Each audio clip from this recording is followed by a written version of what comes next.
Hello, beer tubers, and welcome to another beer review with me, Peter, the master of hoppets, drinking more big American Imperial Stout aged in barrels. And this is another variant of WeldWerks Brewing Company's Medianoche.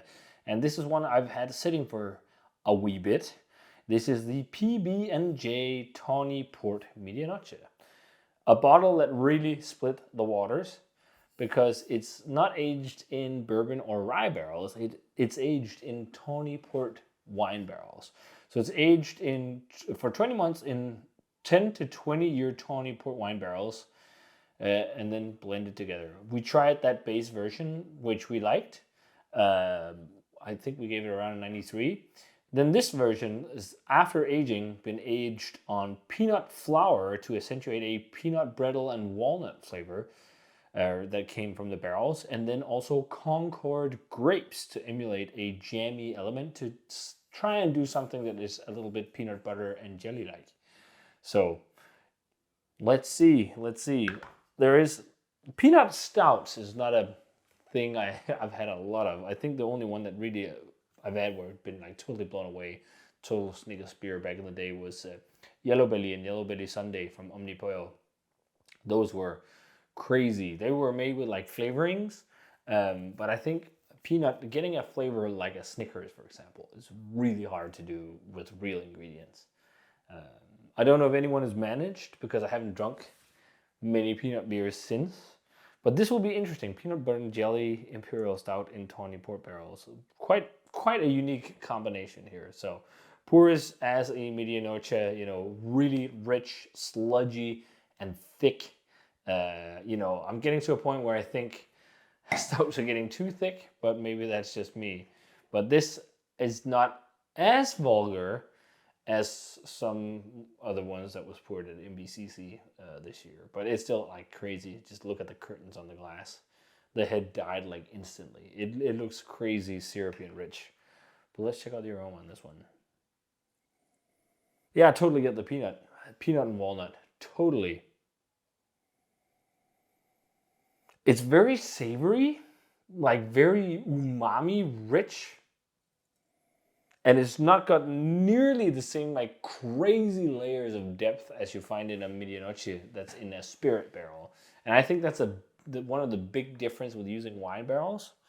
I think, or just like dessert wine barrels, I think you can almost go too far in terms of richness. So the base beer is maybe more powerful than the barrel that it was in. Like some barley wines in like port barrels or something that can be quite nice. But here it's like with the addition of peanut flour and grapes, I'm just smelling loads of peanut, and I'm definitely getting like a grape jelly-esque thing. And I think it's just because it's fruity. But the thing is, the most dominant is like a savory, salty, soy saucy almost peanut thing. I actually don't smell a lot of barrel other than like old wood and then like some char. Let's try it. Cheers.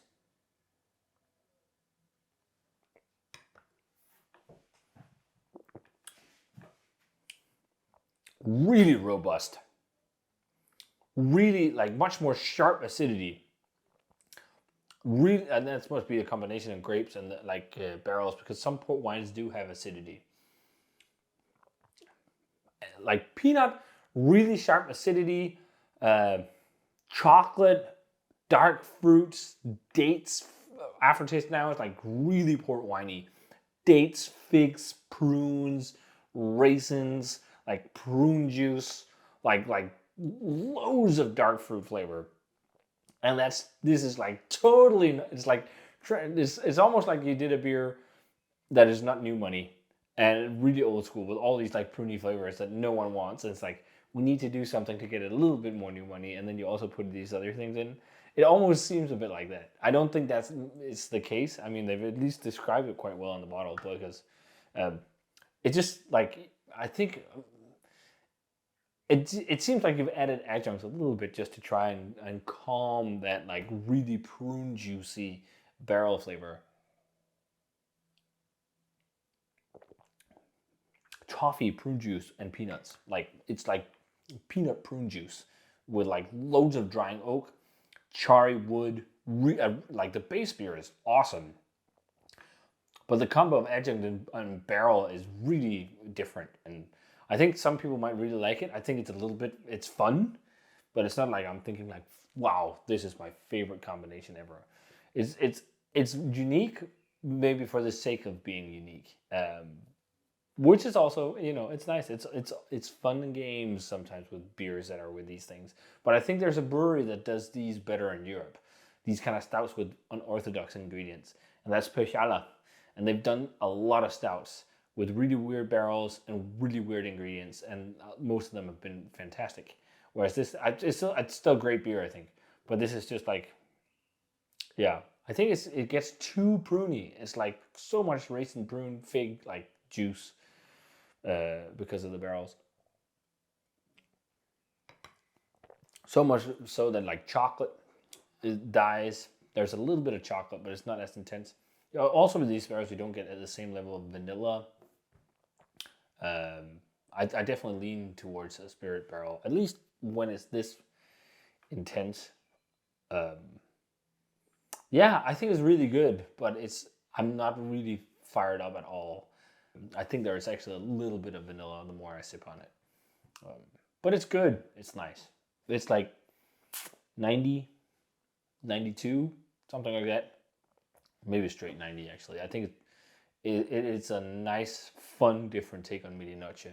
But Medianoche is a beer that really shines with bourbon and rye barrels. I think so. So if you guys had a chance to try the peanut butter and jelly Tawny Port Medianoche, let me know what you thought of it. Thanks a ton to, I was about to say thanks a ton to someone for the beer, but I actually bought this myself, so thanks to myself. And as always, remember to comment, subscribe, check out the Facebook fan page and Twitter and Instagram, and give this video a thumbs up if you enjoyed it, and ring the bell for future notifications about videos. And I'm going to say cheers, and see you guys in another beer review.